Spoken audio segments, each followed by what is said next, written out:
Hi, I am Dr. Sulata Shenoy, Director, Turning Point, Center for Psychological Assessments, Therapies and Counseling, Jayanagar, Bengaluru.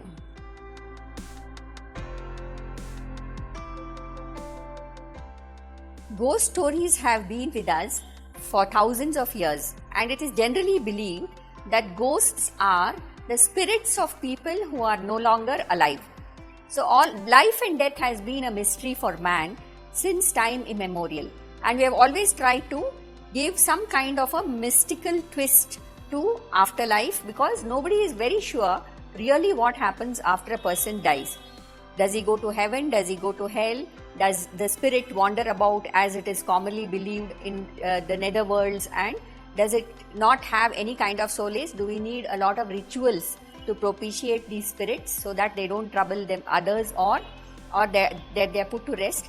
These are many of the beliefs that we carry on, and there is no scientific validity or facts to prove them. However, the fear of ghosts is very widespread, I must say, and especially in children who in their pre-adolescent years, they tend to hear a lot of ghost stories, and their children's imagination being excessive, they tend to over fantasize, and I have seen a lot of children who are excessively afraid, and this is unnecessarily fed also by adults who believes these stories and try to make them undergo all sorts of rituals and in an attempt to exorcise them of the ghosts. Not to mention our popular movies, which there are a genre of horror movies which tend to reinforce these old stereotypes and concepts.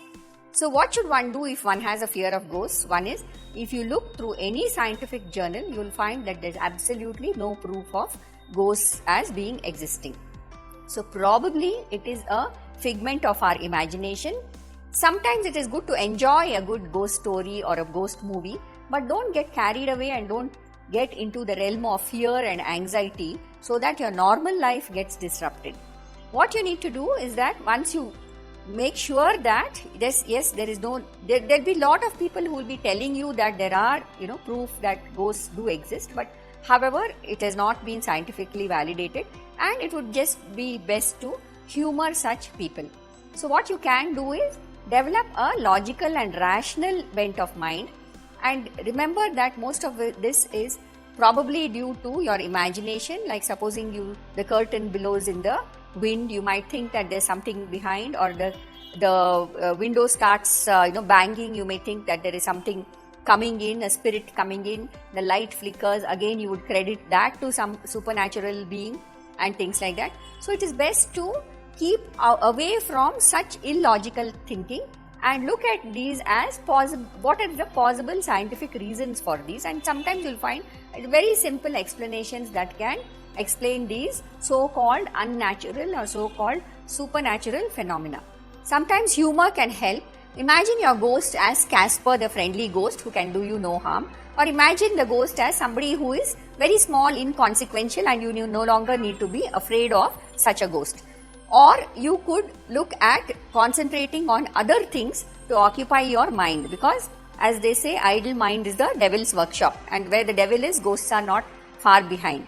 So what you can do is occupy your mind with other things and keep a ritual of relaxing, of enjoying the good things in life, looking at life positively, and you will surely have nothing more to fear from ghosts.